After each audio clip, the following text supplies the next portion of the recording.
Hello, আসসালামু আলাইকুম। কাছে এবং দূরে যে যেখান থেকে মোবাইলে, ট্যাবে, ল্যাপটপে কিংবা কম্পিউটারে আরটেল আইসিটি স্টুডিও এই চ্যানেলটি দেখছেন তাদের সকলকে ধন্যবাদ জানিয়ে ও সুস্বাস্থ্য কামনা করে শুরু করছি আজকের এই টিউটোরিয়াল। আজকের এই টিউটোরিয়ালটিতে যে বিষয়টি উপস্থাপন করব সেটি হলো কিভাবে আপনি এই প্রধানমন্ত্রী শিক্ষা সহায়তা ট্রাস্ট এর ওয়েবসাইটে প্রবেশ করে নতুন শিক্ষার্থীর জন্য উপবৃত্তির আবেদন করবেন। আবেদন করার জন্য আমরা সর্বপ্রথম গুগলে এরকম পিএমইটি দিয়ে সার্চ দেব। সার্চ দেওয়ার পর আমরা এই ওয়েবসাইটে ক্লিক করব। করার পর আমরা এইখানে স্ক্রল করে নিচের দিকে চলে যাব এবং HSP-MIS এখানে ক্লিক করব। করার পর আমরা যে কোনো একটি প্রতিষ্ঠানের ইউজার আইডি এবং পাসওয়ার্ড দিয়ে এই ওয়েবসাইটে প্রবেশ করব। এখানে আমি একটি প্রতিষ্ঠানের ইউজার আইডি এবং পাসওয়ার্ড দিয়ে এবং এই ক্যাপচাটি পূরণ করে ওয়েবসাইটের ভিতরে প্রবেশ করলাম। এই ওয়েবসাইটে প্রবেশ করার পর দেখুন এখানে ড্যাশবোর্ড, কনফিগারেশন, প্রাথমিক নির্বাচন, রিপোর্ট, সহায়তা। তো এই প্রাথমিক নির্বাচন এখানে আমরা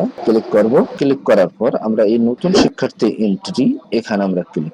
তো এখানে শিক্ষার্থীর জন্ম সনদ নম্বর এবং জন্ম তারিখ দিয়ে আমরা জন্ম সনদ নাম্বার যাচাই করব। এখানে যাচাই করব। আবার শিক্ষার্থীর পিতার নাম, শিক্ষার্থীর নাম, পিতার এনআইডি, এগুলো সবগুলো পূরণ করব। ধীরে ধীরে পূরণ করে আমরা সংরক্ষণে ক্লিক করব। তো এই ছিল আজকের টিউটোরিয়ালের মূল বিষয়। যদি টিউটোরিয়ালটি ভালো লাগে তাহলে লাইক করবেন এবং শেয়ার করবেন আর সাবস্ক্রাইব করতে ভুলবেন না।